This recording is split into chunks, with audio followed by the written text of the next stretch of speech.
Extendió la mano para salvar a un único niño perdido en la oscuridad, pero lo que rescató aquella noche no fue solo a un niño, fue el destino de una nación entera.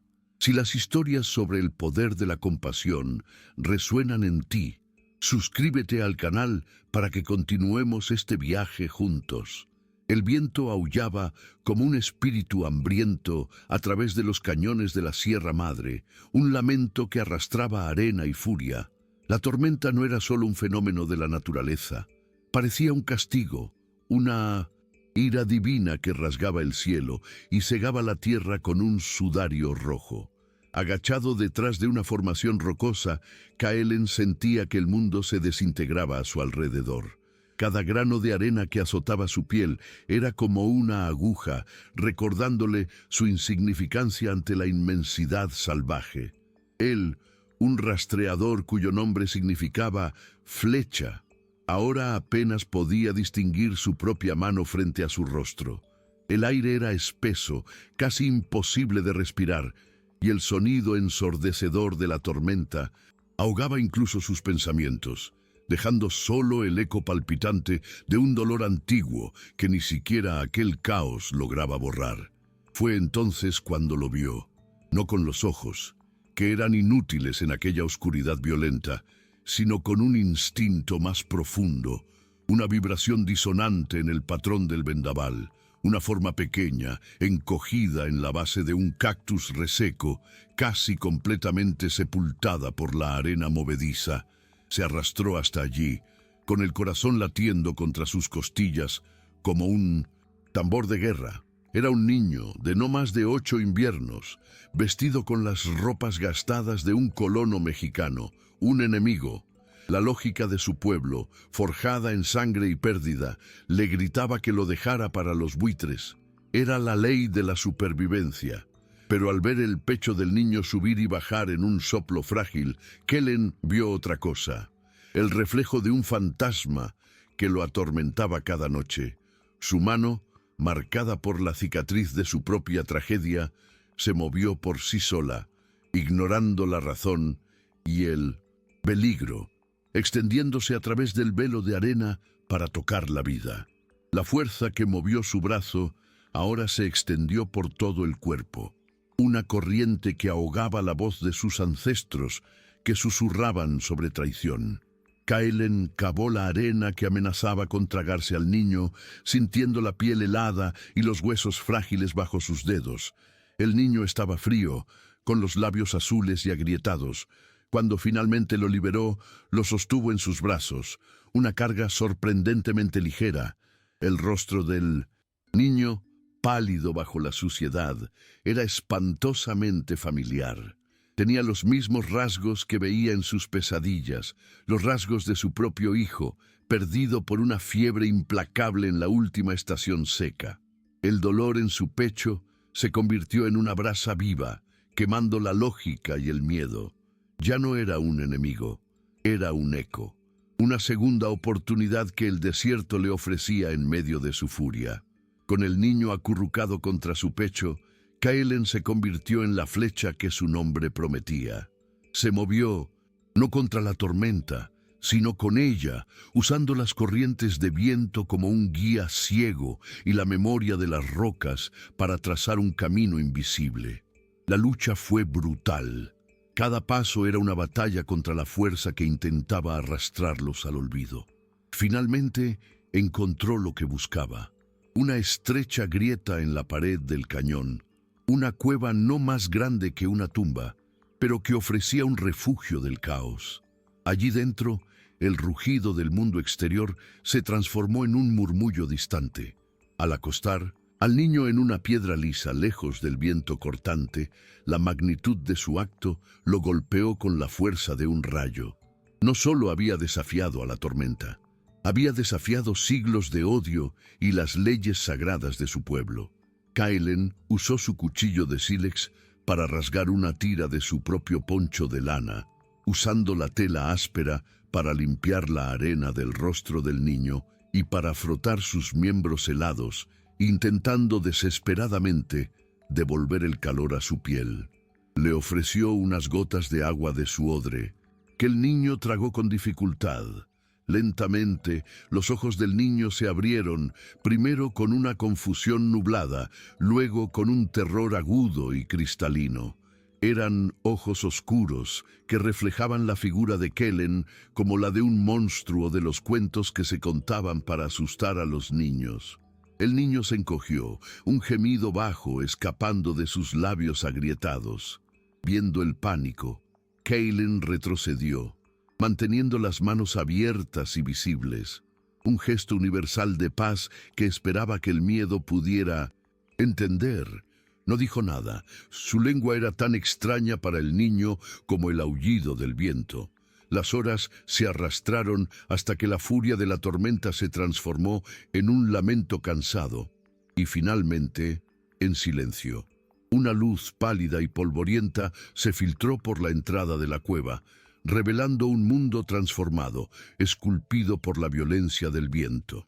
El niño, ahora respirando con más regularidad, observaba cada movimiento de Kellen con la vigilancia de un animal acorralado.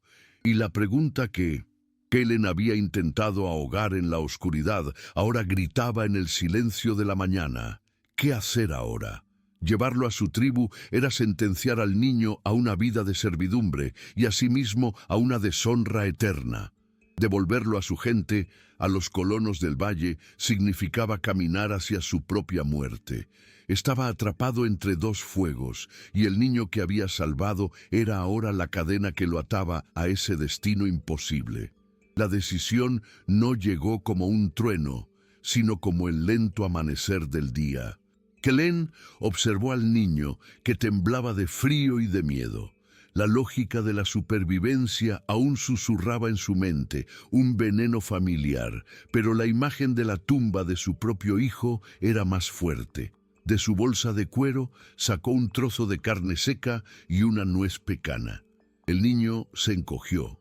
Sus ojos oscuros se agrandaron, esperando un golpe. Kellen ignoró la reacción. Partió la carne en dos, se puso un trozo en la boca y extendió el otro, junto con la nuez, en la palma de su mano abierta. Por un largo momento, el único sonido fue el del goteo del agua condensada en la cueva. Entonces, movido por un hambre que superaba el miedo, el niño se arrastró hacia adelante y tomó la comida con dedos temblorosos. En aquel simple acto de compartir el pan, el dilema de Kellen se deshizo. No había dos fuegos, había un solo camino, el camino que lo llevaría lejos de todo lo que conocía. Cuando salieron a la luz del día, el mundo parecía haber sido lavado. El paisaje limpio y brutal bajo un cielo de un azul implacable. Kellen señaló con la cabeza en dirección al valle, el territorio de los colonos. El niño lo siguió sin cuestionar, una pequeña sombra aferrándose al hombre que, la noche anterior, había sido la personificación de sus peores miedos. Kellen se movía con la cautela de un depredador, pero ahora cazaba el silencio, no la presa. Cada cresta de roca era un punto de observación, cada barranco una ruta de escape. Ya no era un guerrero de su tribu, ni un salvador. Era un fantasma moviéndose, entre dos mundos que lo matarían si lo veían. El niño era su brújula y su condena, una carga de carne y hueso que lo guiaba hacia una frontera que, una vez cruzada, nunca más podría deshacerse. Ese es un camino sin retorno, una frontera que cambia a un hombre para siempre. Si crees en la fuerza de la compasión de Kellen, deja tu apoyo en los comentarios y suscríbete para ser testigo de lo que le espera al otro lado. Agradezco tu compañía en este viaje. El viaje duró 2 días bajo un sol que no perdonaba. El silencio entre ellos se convirtió en un lenguaje propio. Kellen enseñó al niño, no con palabras, sino con gestos. Le mostró cómo encontrar agua escondida bajo la raíz de una yuca y cómo seguir las huellas casi invisibles de un lagarto. El niño, que antes lo veía como un monstruo, ahora lo observaba con una curiosidad atenta, imitando sus movimientos, aprendiendo a leer el desierto como Kellen lo leía. En la segunda noche, sentados alrededor de una pequeña fogata hecha con ramas secas, el niño se señaló a sí mismo y susurró una sola palabra: Mateo. El sonido fue suave, casi perdido en el crepitar de las llamas, pero para Kaylen sonó como el chasquido de una cerradura. El fantasma que había salvado ahora tenía un nombre, y con él un peso de realidad que sellaba su exilio para siempre. Al amanecer del tercer día, llegaron al borde de una meseta que daba al valle. Allá abajo, las formas geométricas de campos cultivados y el contorno de una pequeña misión de adobe se destacaban contra la tierra roja. Una columna de humo blanco subía perezosamente de una chimenea. Mateo soltó un suspiro tembloroso, una mezcla de alivio y agotamiento. Sus ojos se fijaron en la visión y por primera vez sonrió. Un pequeño rasgo de luz en su rostro sucio. Agarró la mano de Kaylen, tirando de él con una fuerza renovada, como si quisiera arrastrarlo a casa. Pero Kaylen permaneció inmóvil, una estatua de piedra al borde del precipicio. Allá abajo no era el hogar, era la guarida del enemigo. Para Mateo era la salvación, para Kaylen era el lugar donde su compasión lo transformaría de salvador en objetivo. Kaylen soltó su mano con una firme delicadeza, se arrodilló, poniéndose al nivel de los ojos de Mateo y señaló hacia el valle, luego hacia el pecho del niño. Un gesto claro: tu hogar. Luego se tocó su propio pecho y gesticuló hacia las montañas hostiles detrás de ellos, negando lentamente con la cabeza. No es el mío. La comprensión floreció en los ojos de Mateo, seguida por una sombra de miedo por tener que continuar solo. Kaylen puso el odre de agua casi lleno en las manos del niño y lo empujó suavemente hacia el inicio del sendero. No hubo despedida, solo el silencio de dos mundos separándose. Mateo dudó por un momento, mirando hacia atrás, y luego comenzó el torpe descenso. Kaylen lo observó hasta que su figura se convirtió en un punto indistinguible contra la tierra roja. Un peso que ni siquiera sabía que estaba cargando se disolvió de sus hombros, reemplazado por un vacío helado. Era el fin. Se giró para fundirse de nuevo con el desierto, para convertirse en un fantasma de verdad, pero un movimiento sutil en una cordillera cercana lo hizo congelarse. Agachado, vio lo que su instinto le gritaba. No eran colonos. Eran tres guerreros de su propia tribu, sus pinturas de guerra como cicatrices en la roca, y frente a ellos estaba Chayton, su primo, cuyos ojos ardían con un odio que Kaylen conocía muy bien. No estaban cazando, estaban esperando. El hielo en el estómago de Kaylen no era de miedo, sino de una claridad amarga y final. No había sido descubierto, había sido cazado. La tormenta que había ocultado sus rastros también los había preservado perfectamente cuando se disipó, transformando su viaje de misericordia en una confesión escrita en la arena. Podía ver ahora, en la forma en que Chayton estaba posicionado, que su primo no veía un acto de compasión. Veía la más profunda de las traiciones. Los otros dos guerreros comenzaron a moverse, flanqueándolo con una eficiencia silenciosa y depredadora, cortando cualquier ruta de escape de vuelta a las montañas. No desenvainaron armas. No lo necesitaban. Sus cuerpos eran las armas, y su presencia, la sentencia. Chayton descendió de la cordillera, sus pasos firmes y pesados sobre la roca suelta. Se detuvo a pocos metros de Kaylen, el sol del mediodía proyectando una sombra corta y hostil entre ellos. La sangre de nuestros padres clama desde la tierra que pisas, dijo Chayton. Su voz, un gruñido bajo, cada palabra pulida por el odio. Y tú la deshonras dándole agua a una cría de serpiente. Señaló con la barbilla en dirección al valle donde Mateo había desaparecido.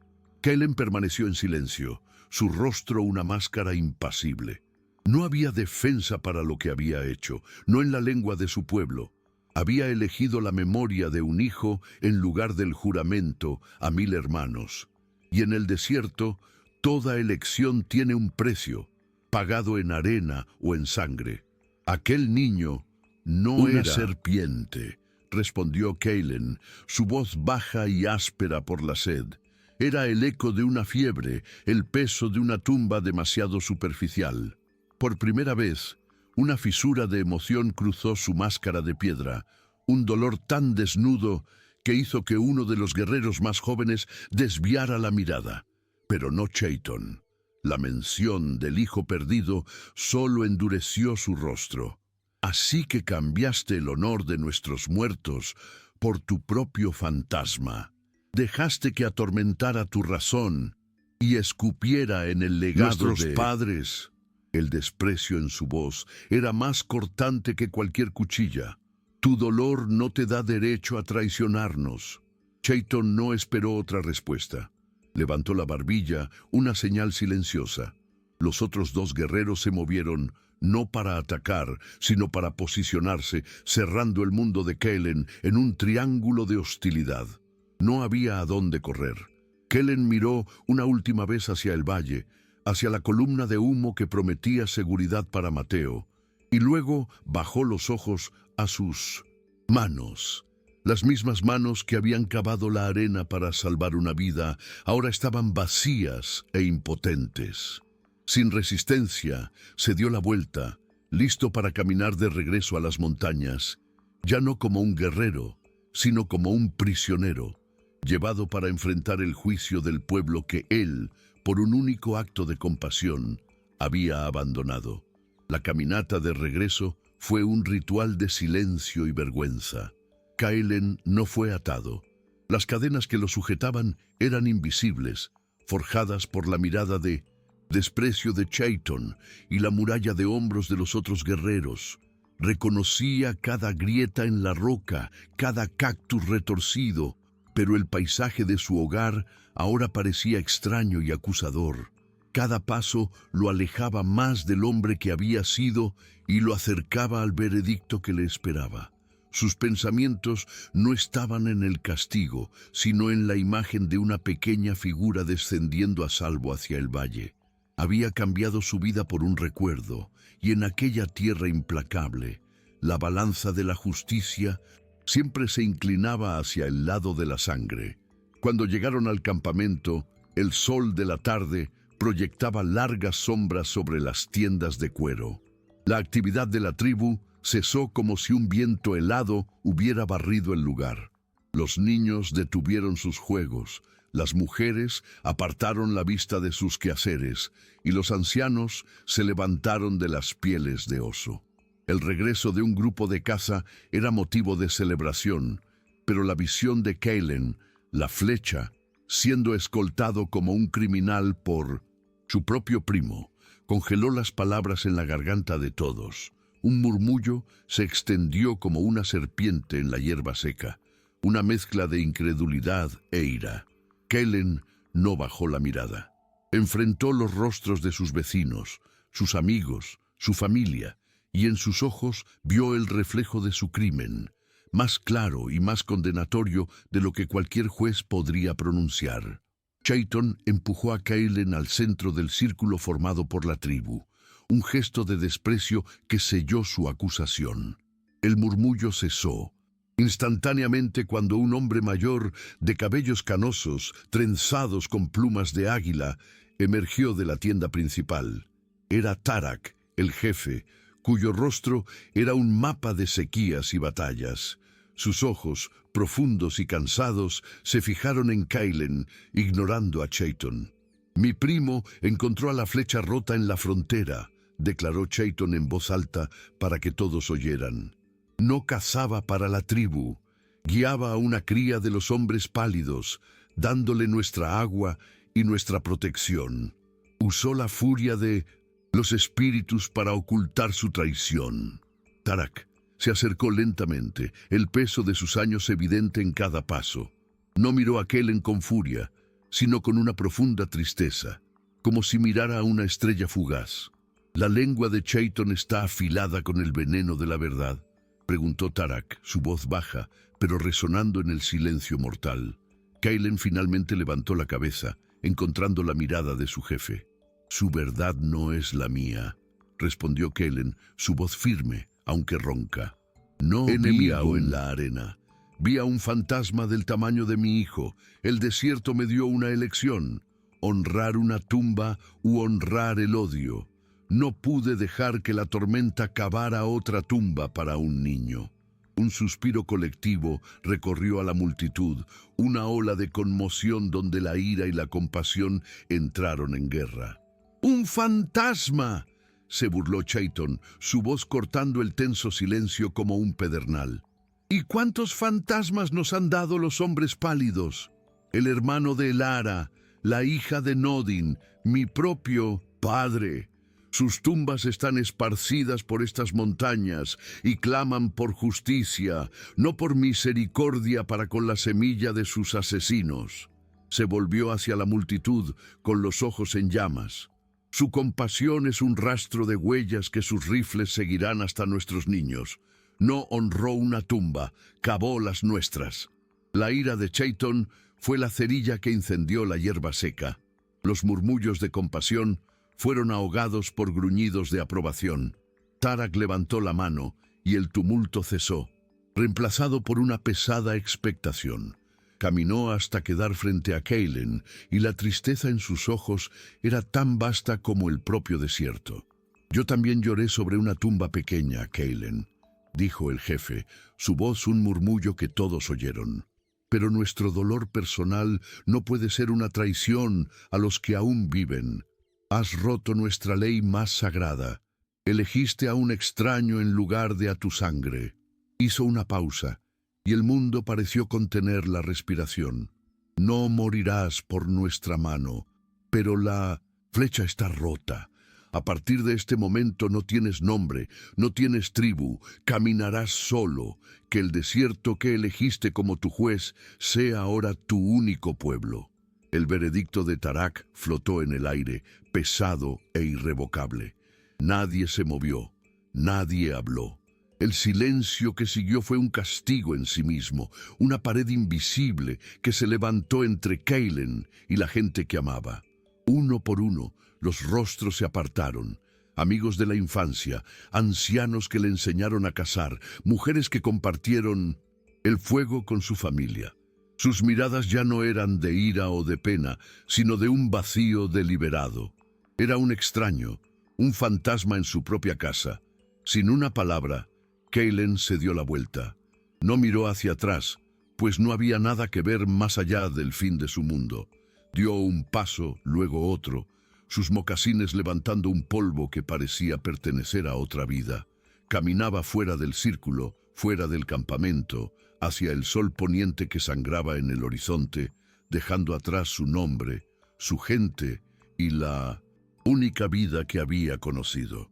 Cuando el último eco del campamento se disolvió en el creciente viento de la noche, el desierto lo acogió con su brutal indiferencia. Ya no había juicio en sus oídos, solo el susurro de la arena y el grito solitario de un halcón. Ya no era Kaylen, era un hombre sin nombre, una sombra moviéndose a través de una tierra a la que no le importaba si vivía o moría. El dolor de la pérdida era una brasa en su pecho, pero sobre ella el instinto de supervivencia se impuso como una capa de hielo. Encontró refugio en un hueco rocoso, el mismo que habría usado en cualquier cacería. Revisó su odre de agua, casi vacío, su cuchillo de sílex y sus manos. Las manos que lo condenaron eran ahora todo lo que tenía. No sentía desesperación, solo un vacío vasto y limpio. La flecha estaba rota, sí, pero la madera y el pedernal permanecían, esperando ser rehechos en algo nuevo o convertirse en polvo. El frío de la noche fue el primer maestro del hombre sin nombre, que la soledad tenía dientes y que el recuerdo del calor de una tienda era un lujo que ya no podía permitirse. Al amanecer, cuando los primeros rayos de sol pintaron las rocas de ocre y oro, el instinto, más antiguo que cualquier ley tribal, tomó el control.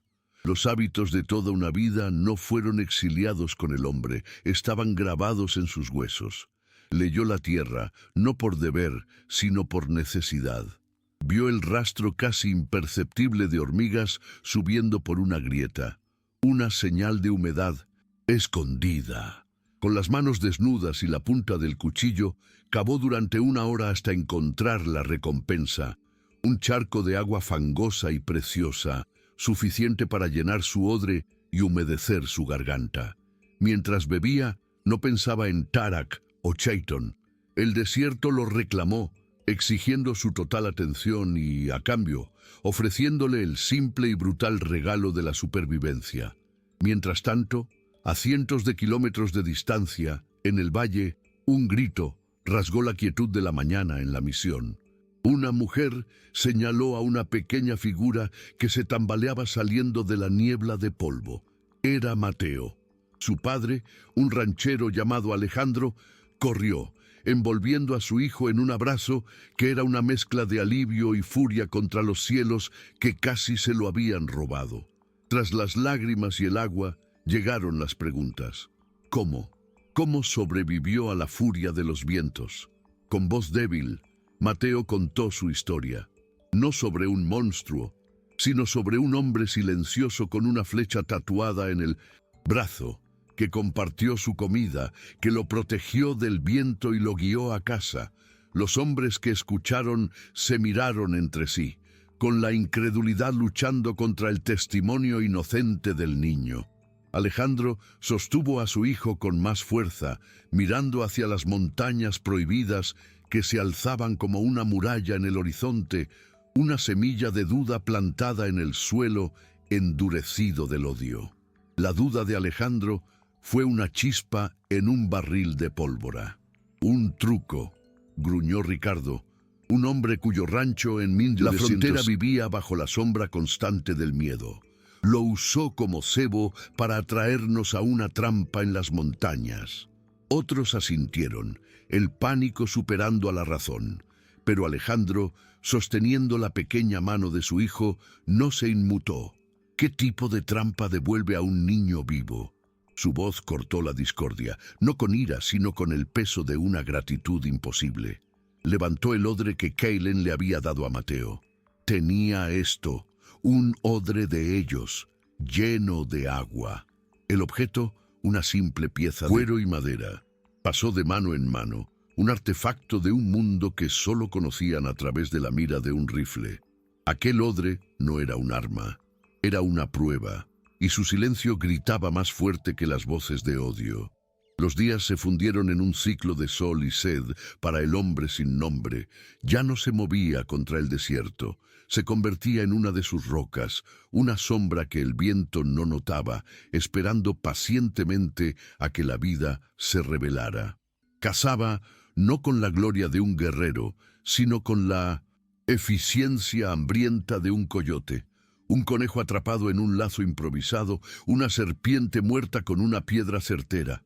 El sabor de la sangre y la carne no era de celebración, sino de combustible.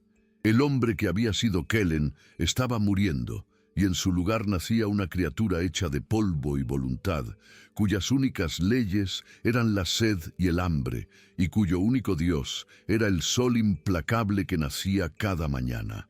Fue en una mañana fría, mientras seguía el rastro de un ciervo flaco, que encontró algo que lo heló más que el viento del amanecer: huellas, no de su tribu, cuyos mocasines dejaban una marca familiar como su propia mano. Eran diferentes, más anchas, más profundas, hechas por hombres más pesados, y estaban repletas de una arrogancia descuidada. No cazaban, marchaban. Un grupo de guerra apache, moviéndose hacia el sur, hacia el territorio de caza que pertenecía al pueblo que lo había exiliado. A la criatura en que se había convertido no le importaban las fronteras tribales. Pero El hombre que aún vivía bajo su piel sabía lo que aquello significaba. Sangre en el horizonte, una sangre que pronto bañaría tanto las montañas como el valle. En el valle, la semilla de la duda plantada por Alejandro floreció en un acto de fe. A pesar de las protestas de Ricardo y el miedo susurrado de sus vecinos, no podía dejar la deuda de su hijo sin pagar. A la mañana siguiente, cabalgó solo hasta la base de la meseta donde Mateo había reaparecido. Allí, en la boca del sendero que llevaba al mundo salvaje, dejó un paquete, una manta de lana gruesa para el frío de las montañas, un saco de maíz molido y un afilado cuchillo de acero. No era una invitación ni una trampa, era un mensaje dejado al viento, un agradecimiento silencioso a un fantasma, un acto de compasión en respuesta a otro, un pequeño puente construido sobre un abismo de odio, esperando que alguien al otro lado estuviera vivo para verlo. La elección no existía. La criatura en la que se había convertido quizás podría haber dado la espalda, pero Kaylen, el hombre que había salvado a un niño, no podía. No siguió a los apaches para salvar a su antigua tribu, ni para proteger a los colonos. Los siguió porque eran una tormenta de carne y hueso moviéndose hacia el único hilo de conexión que le quedaba en este mundo. El recuerdo de un niño y la deuda silenciosa que el padre de ese niño ahora tenía con él. Se convirtió en un fantasma en sus huellas.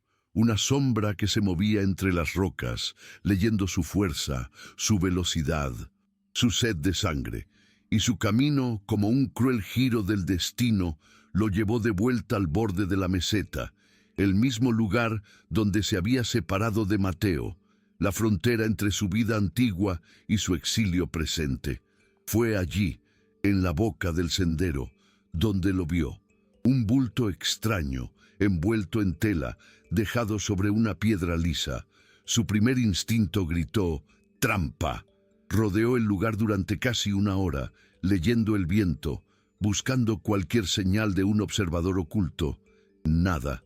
Finalmente, movido por una curiosidad que superaba la cautela, se acercó. Desdoblando el paquete con la punta de su cuchillo, encontró la manta, el maíz y, por último, la hoja de acero. La tomó. El peso era diferente al de su pedernal. Era frío, equilibrado, mortalmente eficiente. No era una trampa, era un pago, un agradecimiento, un eco de su propio acto regresando del mundo que debía odiarlo. En aquel desierto de soledad, Kaylen sostuvo la prueba fría y dura de que su compasión no se había desvanecido en el vacío.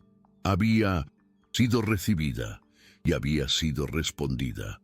El peso del acero en su mano era el peso de un mundo nuevo. Este cuchillo no había sido forjado en su tribu, ni nacido de las rocas que él conocía. Venía del otro lado de la frontera, del pueblo de Mateo.